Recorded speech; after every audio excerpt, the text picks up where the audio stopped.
Hello everyone, welcome back. So in the last lecture, we introduced a qualitative description of optical properties of materials. We talked about metal semiconductors and insulators. So in this lecture, we would like to develop some insight. So we will develop a model which is known as Lorentz Model, which is very widely used, and it's something that will help you understand material properties very well. Okay. So the whole idea is that if you look at the optical properties, let's say refractive index, epsilon, or even conductivity, they look like a set of numbers, but there's an underlying physics which actually drives it, and we would like to understand that. The most common way of describing that is by making an approximation that each atom in the material is behaving like an oscillator. Okay. So we know of, let's say, the nucleus, which is attracted to a electron, right? Electron is attracted to a nucleus. So we can think of it in these terms. So we can talk of a spring mass system. So we have two masses of different, this is the mass of the nucleus, let's say Mn, which is heavier, and the electron, which is of a lighter mass, and they are connected by a spring, which in this case represents the Coulombic attraction. Okay. Now this spring mass system is subjected to an electric field. What would you expect in this scenario? Of course, we understand that the electric field will drive the positive charge along its direction. Okay. In this case, since let's say the nucleus is heavy, we can think of that as fixed, and the electron is actually moving relative to the nucleus. Okay. So in this case, what you would see is you will have the nucleus, and then there is spring. As electric field is applied, the spring will stretch and compress, right? That's what you would expect in a regular system. Okay. And then it would compress back, let's say. And the equation that describes this motion is essentially simple harmonic motion, right? So this we have studied in classical physics. So let's say I can write my position as x equal to x naught sine omega t. So about a central position, the position of the electron is oscillating. Okay. And this is a simple harmonic oscillator.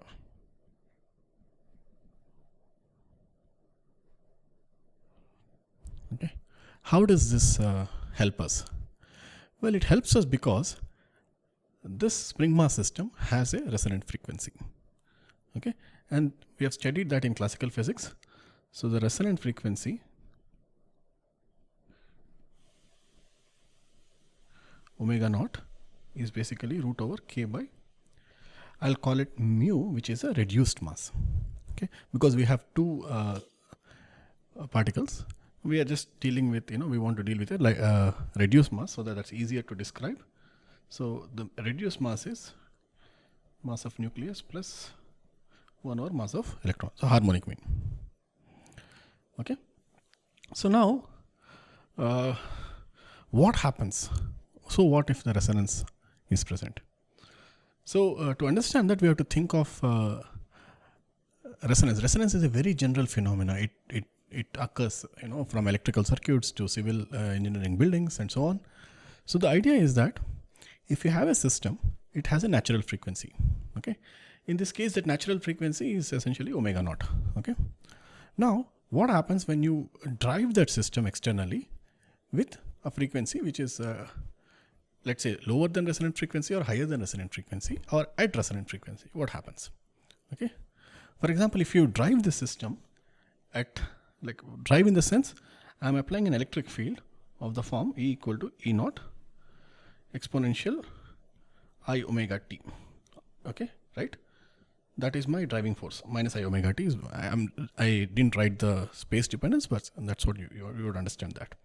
So now what happens if this omega that you're applying from an external electric field is equal to the resonant frequency? Okay. Omega equal to omega naught. So what happens? So in this case, it's our experience that if you are actually at that frequency, you get a very large amplitude of oscillation, right?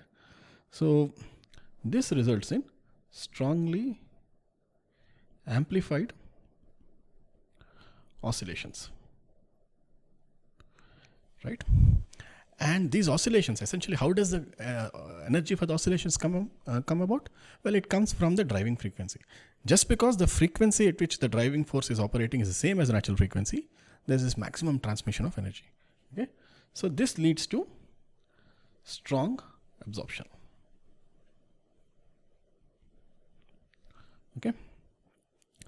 Now, what happens if my frequency is lower than the resonant frequency, or it could even be higher than resonant frequency? Okay. So what if omega is greater than omega naught? In this case, I'll just say far away. So, and omega is less than omega naught. What happens? In this case, in both these cases, the incoming source, the light, right, it does not interact strongly with the medium. So what is a medium after all? It's just this collection of these oscillators, right? So it does not interact. The incoming light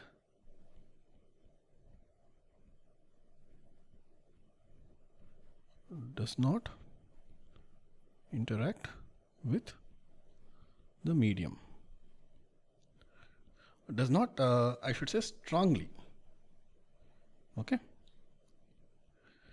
So what I mean is, because when the light is incident, the oscillator is not going to respond instantaneously. There's going to be a phase lag, right? Because it's a mass system, it has a small amount of phase lag. So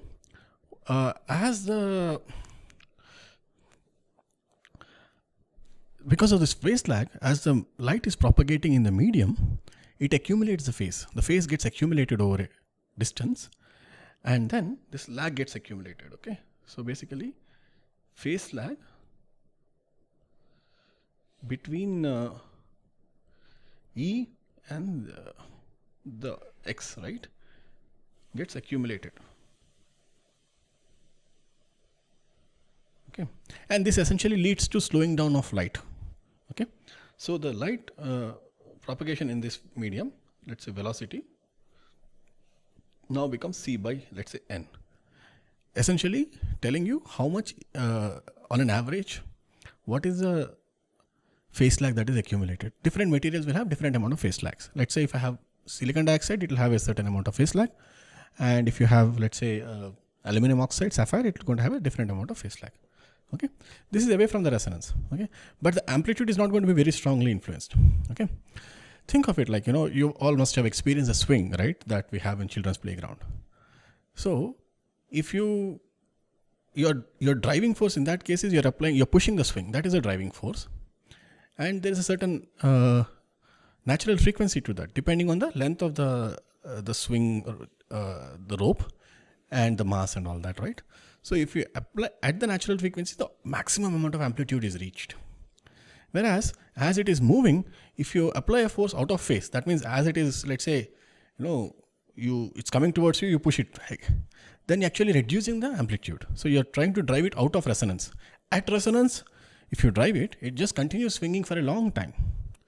Okay, when you try to apply force out of resonance, then quickly it will dissipate. It will not go on for a long time, right? You all have seen this.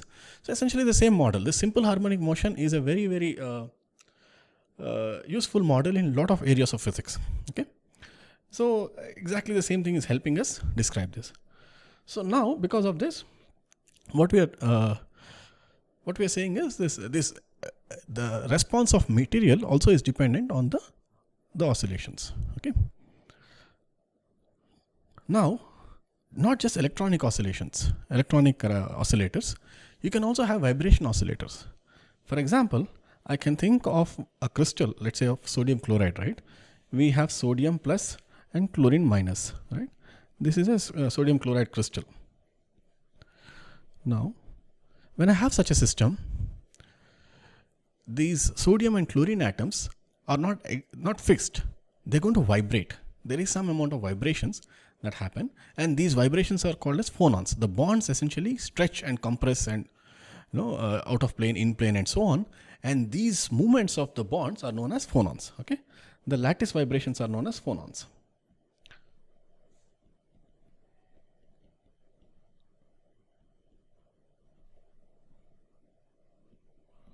So this need not be even just a polar crystal like this. It could even be silicon, where you have covalent bonds, right?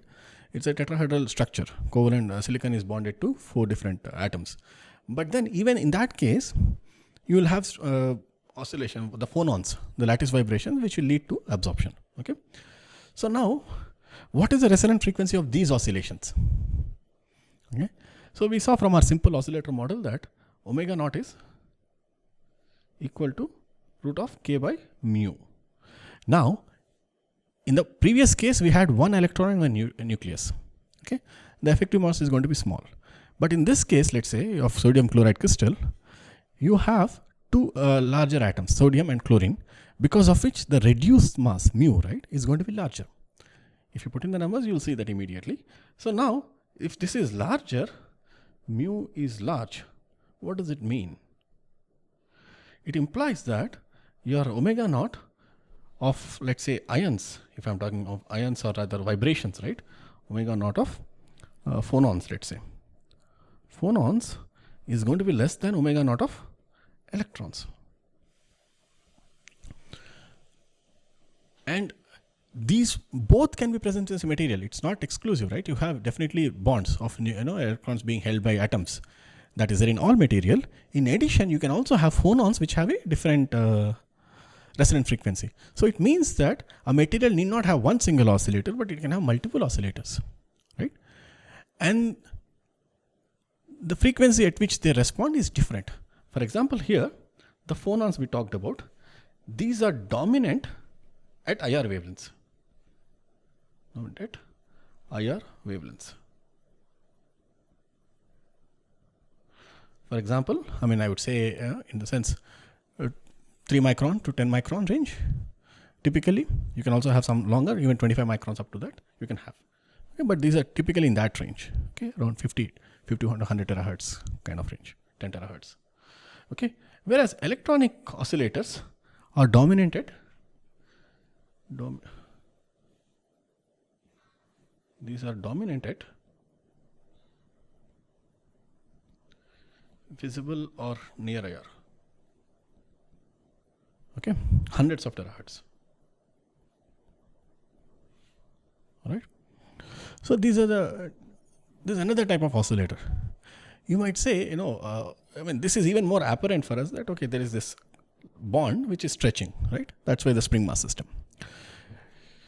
You can also think of another type of an oscillator. That is the rotational oscillator. Okay. I can think of,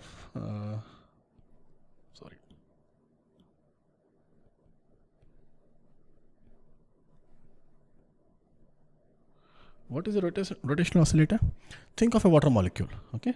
So you have O, H, and H, H2O, right? So now if I think of, let's say, if I'm looking at my fingers and I'm looking at the joint between the fingers as an oxygen atom, I can have one hydrogen in this way. So there's one bond this way and there is one bond this way. So these are the 2 hydrogens, and then you have the oxygen. Now the molecule, if it's in a liquid form, it can rotate. It can just keep rotating, and that also is a kind of a resonant response. Okay, so it does if you actually, depending on the molecular weights, you will have a very characteristic resonant frequency of this. Okay, so you can have oscillations, an oscillator of this form, wherein it just like, I mean, you see this all the time in your home also. Like, let's say if you have microwave, you drive the microwave frequency is 2.45 gigahertz. It is specifically chosen so that the water has a resonant absorption at that wavelength, and that's why when you cook food, the water in it gets heated up by the microwave. The water absorbs the energy from the microwave, and then it heats up the food, right? So these rotational oscillators, I mean, it can have other types of oscillators as well. Okay, but if you have a solid, of course, you're not going to have that much rotational response, right? It's very, very, I mean, you just have stretching or, kind of a swaying kind of a response. Okay, so this rotational response is going to be dominated microwave frequencies.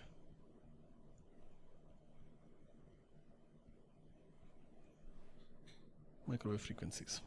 Okay, so these are the different types of oscillators possible. And last, of course, you can also have a free oscillator, free electron oscillator. Free electron oscillator. Like for example, in a metal, the electron is not bound to any lattice site. Okay. So, I mean, this could be things like metals or doped semiconductors, right? These have a free electron response. Essentially, what we are saying is these electrons are not bound, and so that implies that omega naught equal to 0. There is no spring constant. There is no attractive force. There is no restoring force. Okay, that's why omega naught is 0. So that's how you can describe the metals. Okay, so now the whole idea is that the big picture is that you take a combination of these oscillators and you can describe your system, whatever that is. Okay, so how do we do that in terms of a little bit of mathematics? Well, the first thing we will do is we'll write an equation of motion for an oscillator. Okay, you must have done it in classical physics, but I mean, essentially you have a system, spring mass, you're going to drive it with a certain force. So you have to write basically the applied force is equal to the whatever forces are there in the system, right? So what is the, let's say you can take the nucleus to be fixed and take only the position of the electron as a variable. Okay, so what we can say is, let's first because of there is some force associated with the movement of some of the applied force is going to be applied to move the electron, right? So what happens is mass of the electron, let's say I'll call it m naught, and the acceleration of the electron, right, is captured by d square x by dt square. This is the acceleration of the electron.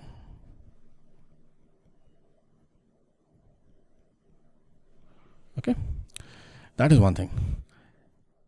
Some of the applied force is going to be used up in as damping. The electron gets damped. So because of that, some of the energy is lost in that. So the damping force can be written as m naught gamma dx by dt. This is the damping term, where damping coefficient is gamma. Okay, and then you have a restoring force as well, which is basically kx. The kx I can write it as okay. So I know that omega naught is root over k by m. So k I'll write it as m omega naught square.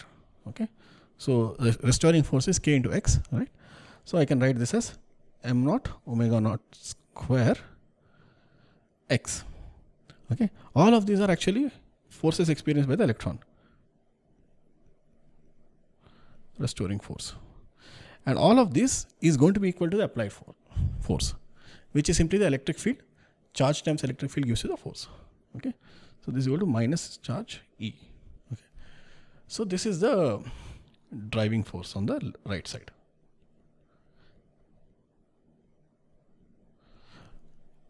This is simple from arguments of classical mechanics, that you are applying a force that has to be distributed into various components. That's it. Nothing really significant in this.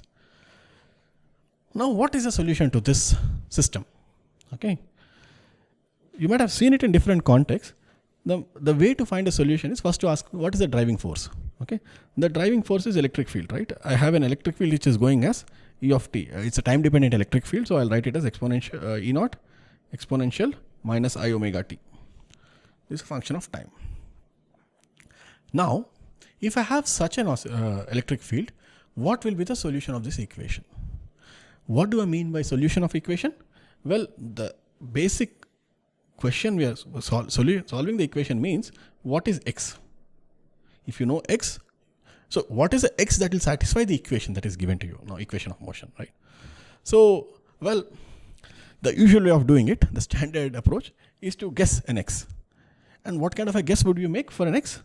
So I'll say x is equal to x naught exponential minus I omega t.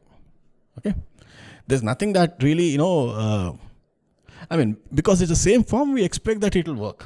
Okay, this is a guess only. Okay, and we have seen it work in many cases, so we know that it will work. Okay, so now if you make this sort of a guess, excuse me, now, okay, how do you solve this? So essentially you have two equations here. Let's say this is equation 1 and this is my equation 2. Substitute 2 in 1. Okay, sub 2 in 1.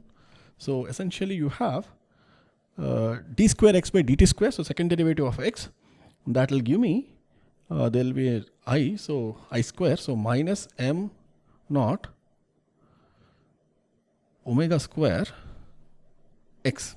Okay, I mean x naught and everything is there, so I'll finally strike out the exponential dependencies, so I'll simply write it as x naught.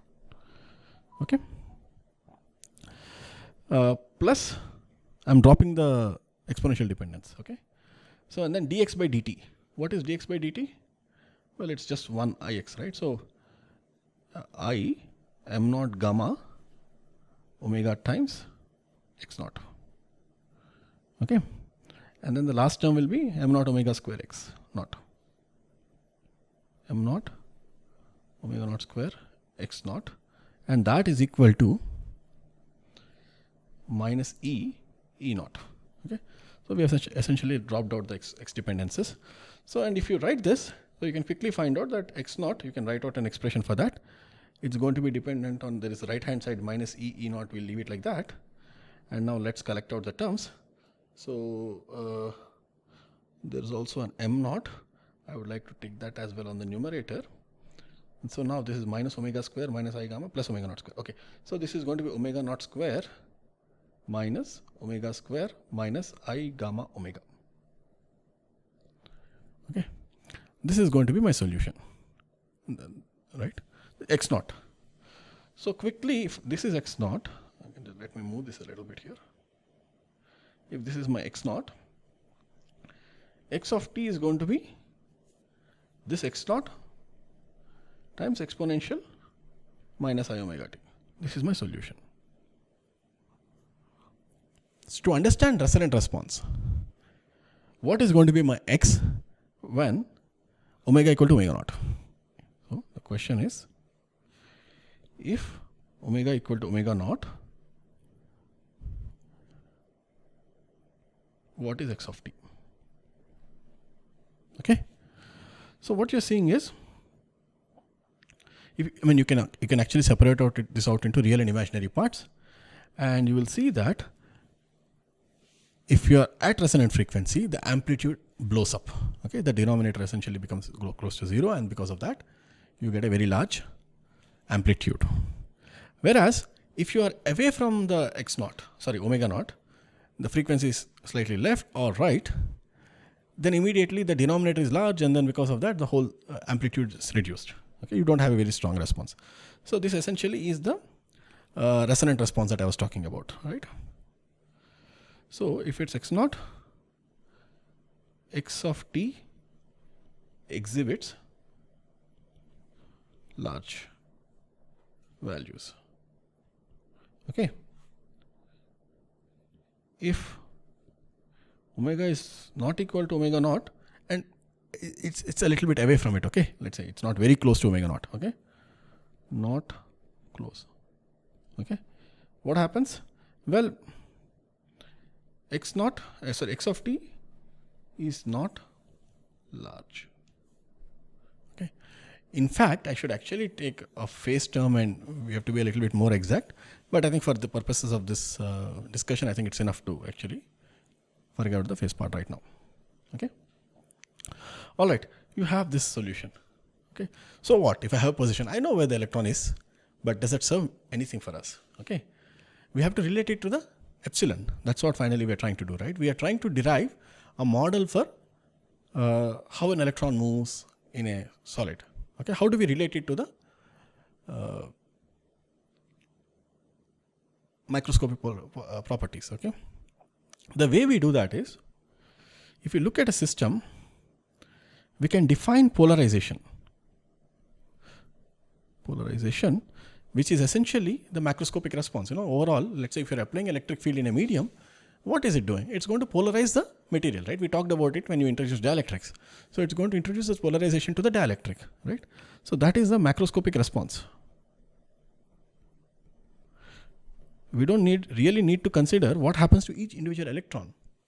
The material as a whole, we say it is homogeneous because the distribution of the density of the material is same everywhere. Let's say if I take glass, the density of atoms is same everywhere, or rather molecule SiO2 is same everywhere. So it is averaged out, and overall you have a polarization that occurs. Okay, and that polarization is simply, by definition, it is dipole moment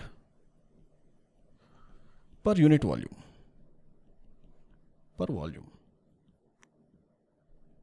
Okay, this is my polarization. What is dipole moment per unit volume? Or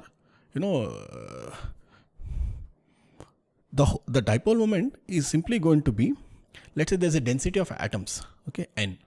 Okay, so let me say I have n, which is the density of atoms,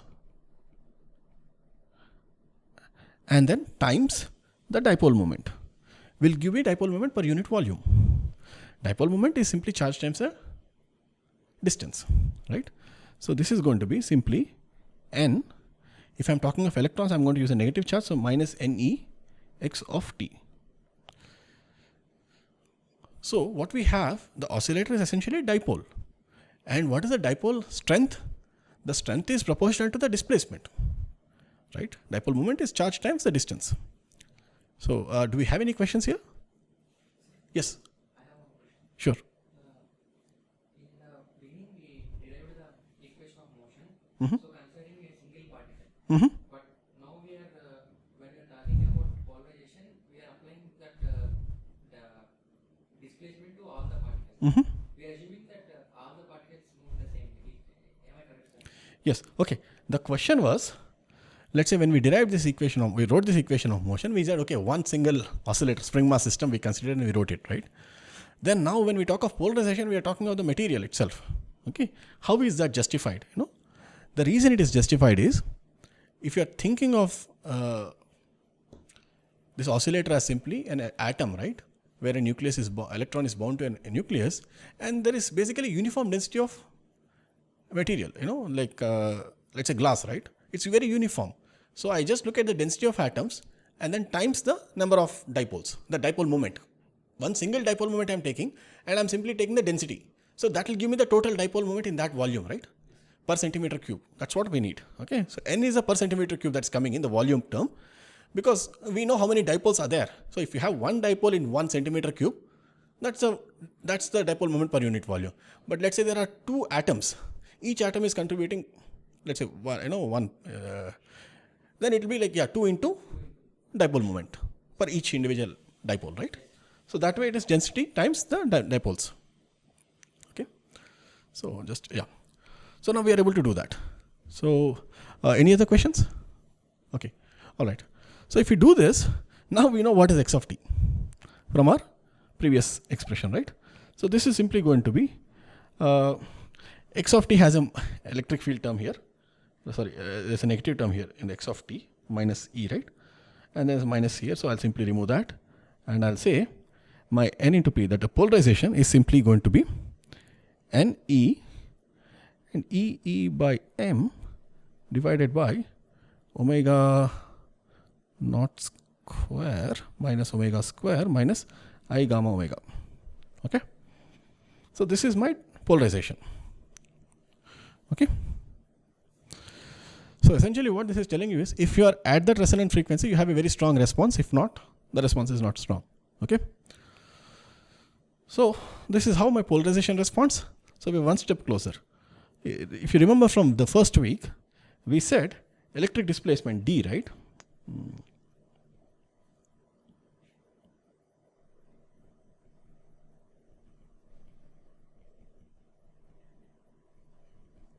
D is simply epsilon naught electric field plus polarization. Okay. And that we wrote it as epsilon naught, epsilon relative times electric field. This is what we did.